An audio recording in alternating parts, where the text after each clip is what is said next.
नमस्कार, मी सुजाता आयपन या युट्यूब चॅनलवरती आपलं स्वागत। आजच्या व्हिडिओमध्ये आपण बघणार आहोत लहान मुलांना ताप आल्यानंतर पालकांनी काय करायला हवं, ताप आल्यानंतर तो कोणत्या प्रकारचा ताप आहे हे कसं ओळखायचं, लहान मुलांना ताप आल्यानंतर काय ऑब्झर्वेशन करायचं, त्यांना काय खायला प्यायला द्यायचं किंवा त्यांची कशी काळजी घ्यायची, हे सगळं आज आपण ह्या व्हिडिओमध्ये बघणार आहोत। व्हिडिओ शेवटपर्यंत नक्की बघा।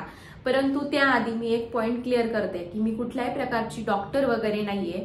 मी एका 2 वर्षाच्या मुलीची आई आहे आणि तिच्या एक्सपिरियन्सवरनं मी माझा हा अनुभव तुमच्याबरोबर शेअर करणार आहे। तर प्रत्येक पॅरेंट्स काय करतात, ताप आल्यानंतर आपण काय करतो, पहिल्यांदा बाळाला 1-2 दिवस औषध देतो, जे पहिल्यांदा डॉक्टरांनी औषध दिलेलं तापाचं ते औषध देतो। 2-3 दिवस ताप नाही राहिला, जास्त ताप वाढायला लागला की मग आपण डॉक्टरकडे जातो आणि मग ट्रीटमेंट घेतो। त्याच्यानंतर पण जर ताप नाही राहिला, मग ट्रेस येणं, मग पॅनिक होणं, ह्या सगळ्या गोष्टी मी पहिल्या 1 वर्षामध्ये केलेल्या आहे, जेणे की मला काहीच माहिती नव्हतं तापाबद्दल। पण याच्यावरती ज्यावेळेस मी रिसर्च केलेला, भरपूर व्हिडिओज ऐकलेले, भरपूर प्रकारचे व्हिडिओज ऐकलेले, त्याच्यामधले भरपूर पॉइंट्स मी आज तुमच्या बरोबर शेअर करणार आहे। मी काही डॉक्टरांचा पण सल्ला घेतलेला, हा सगळा अनुभव, माझ्या मुलीबरोबरचा अनुभव, हे सगळं आज मी माझ्या ह्या व्हिडिओमध्ये शेअर करणार आहे। त्यामुळे प्लीज व्हिडिओ शेवटपर्यंत नक्की बघा। प्रत्येक पालकाला ही इन्फॉर्मेशन असायला हवी की बाळाचा ताप हा कुठल्या प्रकारचा आहे, त्याची कशी काळजी घ्यायला हवी, त्याला कोणते त्याच्यावरती ऑब्झर्वेशन करायला हवे, जो कोणत्या प्रकारचा ताप आहे हे ज्यावेळेस आपल्याला ओळखायला, म्हणजे आपण ते ओळखतो आणि हे सगळं ज्यावेळेस आपण डॉक्टरांना सांगतो तर डॉक्टरांना योग्य ट्रीटमेंट करता येते आणि बाळाचा ताप हा लवकर बरा होतो। ही सगळी इन्फॉर्मेशन आज मी तुमच्याबरोबर शेअर करणार आहे, त्यामुळे व्हिडिओ शेवटपर्यंत नक्की बघा। खूप इम्पॉर्टंट व्हिडिओ आहे, प्रत्येक पालकाला ही इन्फॉर्मेशन असायला हवी। चला तर मग आपल्या व्हिडिओला सुरुवात करूया। परंतु त्याआधी जर चॅनलला सबस्क्राईब केलेलं नसेल तर प्लीज चॅनलला सबस्क्राईब करा। बेबी फूड रेसिपीज असतील, बेबी ऍक्टिव्हिटीज असतील, बेबी केअर असेल, माझ्या 2 वर्षाच्या मुलीचं आता डेली रुटीन आहे, डेली रुटीन असतील, ब्लॉग असेल, वेगवेगळ्या स्टोरीज मी तिच्याबरोबर शेअर करत असते। तिच्याबरोबर ह्या 2 वर्षामध्ये जो काही मला अनुभव आला तो मी माझ्या ह्या चॅनलवरती शेअर करत असते, त्यामुळे प्लीज चॅनलला सबस्क्राईब करा। आपल्या व्हिडिओजला व्ह्यूज येतात पण कुणी सबस्क्राईब करत नाही, तर प्लीज चॅनलला सबस्क्राईब करा आणि बेल आयकॉनला क्लिक करा, जेणेकरून माझा जर कोणता नवीन व्हिडिओ आला त्याची नोटिफिकेशन तुम्हाला भेटेल। आपल्या व्हिडिओला सुरुवात करूया की लहान मुलांना ताप आल्यानंतर त्यांची काय काळजी घ्यायची। त्यातलाच पहिला पॉइंट म्हणजे ज्यावेळेस लहान मुलांना ताप येतो तो कोणत्या प्रकारचा आहे हे कसं ओळखायचं, म्हणजे तो व्हायरल फीवर आहे की बॅक्टेरियल फीवर आहे हे कसं ओळखायचं। आपण पहिल्यांदा बघूया की व्हायरल फीवरचा ताप हा कसा येतो।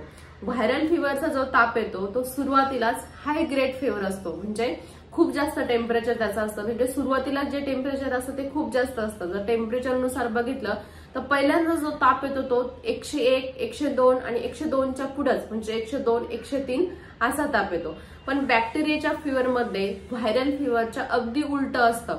बॅक्टेरियाच्या फीवरमध्ये जो ताप येतो तो हळूहळू येतो, म्हणजे हलका हलका ताप यायला सुरुवात होते, म्हणजे टेम्परेचरनुसार बघितलं तर 99, 100 आणि जर ट्रीटमेंट तुम्ही 2-3 दिवसात घेतली नाही तर मग तो हाय फीवरला जाऊ शकतो। परंतु जो पहिला ताप येतो तो पहिला ताप हा खूप हलका म्हणजे खूप कमी टेम्परेचरने येतो, पण जो व्हायरल फीवरचा ताप असतो त्याचं टेम्परेचर हे पहिल्यांदाच हे खूप हाय असतं। आता याचं कारण असं काय, बॅक्टेरियाच्या फीवरमध्ये काय होतं, बॅक्टेरिया ज्यावेळेस आपल्या बॉडीमध्ये एंटर करतात, म्हणजे त्या बॉडीमध्ये शिरतात, त्यावेळेस म्हणजे त्या रक्तामध्ये गेल्यानंतर त्या ही मल्टिप्लाय होत असतात। रक्तातल्या बॅक्टेरियाचं प्रमाण हे जसं जसं वाढतं तसं ताप हा हलका तसं ताप पण हळूहळू हा वाढायला सुरुवात होते। व्हायरल फीवरच्या बाबतीत काय होतं, व्हायरल फीवरच्या बाबतीत ज्यावेळेस व्हायरल इन्फेक्शन होतं त्यावेळेस आपल्या बॉडीतली जी इम्युनिटी सिस्टम असते ती त्या व्हायरल इन्फेक्शन बरोबर लढत असते आणि ती लढत असल्यामुळे ज्यावेळेस ती लढत असते त्यावेळेस जो फीवर येतो तो एकदम हाय ग्रेड असतो, त्याचं टेम्परेचर हे खूप जास्त असतं आणि इम्युनिटी सिस्टम त्याच्यावेळेस लढते आणि ती लढता ज्यावेळेस ते व्हायरल इन्फेक्शन ज्यावेळेस ते कमी होत जाते, तसा ताप पण हळूहळू कमी होत जातो। व्हायरल इन्फेक्शनच्या बाबतीत ताप हा एकदम हाय ग्रेड येतो आणि कमी होत जातो, परंतु बॅक्टेरियाच्या इन्फेक्शनच्या बाबतीत ताप हा हळूहळू हलका वाढतो, पण तो जास्त वाढत जातो। असं एकदम उलट याचं सिम्पटम्स आहेत, अगदी उलट याचा टेम्परेचरचे सिम्पटम्स आहेत। परंतु याच्या बरोबर म्हणजे व्हायरल फीवर बरोबर आणि बॅक्टेरियल फीवर बरोबर अदर काय म्हणजे वेगळे काय सिम्पटम्स असतात का, हो, व्हायरल फीवरमध्ये सर्दी, खोकला, जुलाब हे लहान मुलांना होऊ शकतात। तसं बॅक्टेरियाच्या फीवरमध्ये सुद्धा सर्दी, खोकला आणि जुलाब हे होऊ शकतात। व्हायरल फिवरच्या बाबतीत आणि बॅक्टेरियाच्या फिवरच्या बाबतीत जे सिम्पटम्स असतात ते हे जवळजवळ हे सेमच असतात. असे काही नाही की व्हायरल फिवरला वेगळे सिम्पटम्स येतील आणि बॅक्टेरियाच्या फिवरला वेगळे सिम्पटम्स असू शकतात. नाही, त्याच्यापैकी हे सिम्पटम्स असतात म्हणजे सर्दी, खोकला आणि जुलाब हे बॅक्टेरियाच्या फिवरमध्ये पण होतात आणि व्हायरलच्या फिवरमध्ये पण होतात. आता दुसरा पॉइंट बघूया की व्हायरल फिवरचा ताप हा किती दिवस राहतो आणि बॅक्टेरियल फिवरचा ताप हा किती दिवस राहतो. व्हायरल फिवरचा ताप हा 5 ते 6 दिवस राहतो आणि बॅक्टेरियाच्या फिवरचा जो ताप आहे तो 8 ते 10 दिवस राहतो.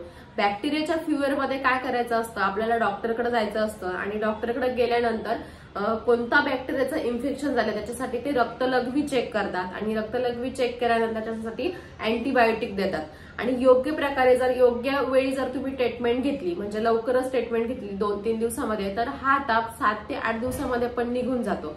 तसं व्हायरल इन्फेक्शन मध्ये फक्त तापाचं औषध देऊन पण व्हायरल इन्फेक्शन हे कमी होतं म्हणजे व्हायरल इन्फेक्शनचा ताप हा कमी होतो आणि जर बाळाची इम्युनिटी सिस्टम म्हणजे आपलीच इम्युनिटी सिस्टम जर चांगली असेल तर तो व्हायरल इन्फेक्शनचा जो ताप आहे तो 1 ते 2 दिवसात पण कधी कधी निघून जातो, कधी 1 दिवसात पण निघून जातो, कधी 3 दिवसात पण निघून जातो. तर असे होते व्हायरल इन्फेक्शन आणि बॅक्टेरियल इन्फेक्शन मधले काही सिम्पटम्स आणि त्याचं टेम्परेचर आणि तो किती दिवस राहतो. हे पुढे बघूया की ताप आल्यानंतर आपण काय काळजी घ्यायची लहान मुलांची. आता लहान मुलांच्या बाबतीत काय होतं, ज्यावेळेस मुलांना ताप येतो त्यावेळेस आपणच जास्त पॅनिक होत असतो म्हणजे पॅरेंट्सच खूप पॅनिक होतात. आपल्याला वाटतं बाळाला काही सांगता येत नाही, लहान मुलं असतं 2-3 वर्षाचं असतं, मुलांना काही सांगता येत नाही, भूक लागली आहे की काय, त्याच्याने जास्त अशक्तपणा येऊ शकतो म्हणून आपण बाळांना काय करतो खूप जास्त प्रमाणात खायला घालतो आणि जास्त प्रमाणात खायला घातल्यामुळे काय होतं बाळाला उलटी होते. आता हे एक समजून घ्या, ज्यावेळेस शरीरामध्ये ताप येतो ज्यावेळेस तो फिवर असतो व्हायरल असेल किंवा बॅक्टेरिया असेल त्यावेळेस काय होतं आपलं शरीर हे त्याच्याबरोबर लढत असतं, आपली इम्युनिटी सिस्टम ही लढत असते आणि ती लढत असताना आपल्या शरीराला हा आराम पाहिजे असतो. म्हणजे आपण चालणं, बोलणं, पळणं, मुलंही खेळत असतात तसंच त्या खेळण्यामध्ये पण बाळाला आराम पाहिजे असतो. त्याचप्रमाणे पोटाला सुद्धा आराम पाहिजे असतो. ऑलरेडी फिवर आल्यामुळे तोंडाला चव नसते, काही खाऊ वाटत नाही, त्याच जर तुम्ही बाळाला जास्त खायला घातलं तर बाळ हे उलटी करतं आणि हा आजार हा जास्त प्रमाणात वाढण्याची शक्यता असते. त्यामुळे जे तुम्ही खायला द्याल हे ते खूप कमी प्रमाणात द्याल. म्हणजे अगदी मी तुम्हाला सांगेल की डाळ तांदळाची जी खिचडी असते त्याचे 2 ते 3 चमचे जरी बाळाने एका टायमिंगला खाल्ले तरी सफिशियंट आहे. जास्त बाळाला खायला देऊ नका. जास्त खायला दिल्याने बाळाचं उलटी होते आणि इन्फेक्शन हे जास्त वाढतं. दुसरं म्हणजे बाळ हे हायड्रेटेड हे जास्त राहायला पाहिजे म्हणजे बाळाने भरपूर प्रमाणात पाणी प्यायला पाहिजे. माझ्या एक्सपिरियन्सवरून सांगेल, माझ्या मुलीला जेव्हा ताप येतो ती स्वतःच जास्त पाणी मागते. जास्तीत जास्त पाणी पाजा. जर पाण्याबरोबर जर जास्त अशक्त वाटत असेल तर तुम्ही ORS पण देऊ शकता. ORS पेक्षा जर ORS तुम्हाला द्यायचं नसेल तर सगळ्यात उत्तम म्हणजे गुळ पाणी. गुळ पाण्याने पोषण पण भेटतं, ग्लुकोज पण भेटतं, बाळाला जास्त अशक्तपणा पण येत नाही. मी हे खूप ट्राय केलेलं आहे. थोडंसं गुळ पाणी देत जा किंवा जास्त प्रमाणात पाणी देत जा किंवा नारळ पाणी दिले तरी चालेल. पण जर खोकला असेल, अदर सिम्पटम असेल तर मग नारळ पाणी देऊ नका. मग सर्दी असेल तर नारळ पाणी देता येत नाही. त्याच्यामुळे जास्तीत जास्त हायड्रेटेड कसं राहील ते बाळ, जास्तीत जास्त पाणी कसं पिईल, मग त्याच्याबरोबर तुम्ही गुळ पाणी पण देऊ शकता. दुसरी गोष्ट म्हणजे जे मैद्याचे पदार्थ आहे ते पूर्णपणे बंद करायचे असतात. म्हणजे बिस्किट असेल किंवा मग पाव असेल, खारी असेल, मैद्याचे जे पदार्थ सगळे पण बंद करायचे. कारण की आपण काय करतो, हे तुमच्याच नाही हे माझ्याही बाबतीत होतं, इतर वेळेस आपण बाळाला बिस्किट वगैरे काही देत नाही, परंतु आजारी पडल्यानंतर आपल्याला वाटतं निदान बिस्किट तरी बाळ खात आहे, मग बिस्किट तरी खायला द्या. परंतु ते बिस्किट हे लवकर पचलं जात नाही, ते हलकं नसतं, मैदा असतो, ते लवकर जास्त वेळ ते पोटामध्ये राहतं. जास्त वेळ पोटामध्ये राहिल्यामुळे सगळी जी एनर्जी आहे ती सगळी पोटाकडे जाते. जो तो ताप बरा व्हायचा आहे तो ताप बरा होत नाही, तो जास्त वाढतो आणि मग आपल्याला असं वाटतं एका बिस्किटाने काय होतंय. असं नाही. ताप ज्यावेळेस ताप येतो, फिवर येतो, त्यावेळेस सगळे मैद्याचे पदार्थ हे बंद करायचे. बाळ हे थोडंसंच खात असेल तर तेवढंच बाळाला खायला द्या, जास्त प्रमाणात हे खायला देऊ नका. आता दुसरं पॉइंट म्हणजे बाळाचं ऑब्झर्वेशन काय करायचं ताप आल्यानंतर. जो काही बाळाला ताप येतोय ना तो टिपून ठेवा. म्हणजे जर सकाळी 10 वाजता ताप आलेला असेल तर 10 वाजता टिपून ठेवा आणि 10 वाजता कोणतं तुम्ही औषध दिलंय, तापाचं कोणतं औषध दिलंय ते पण टिपून ठेवा.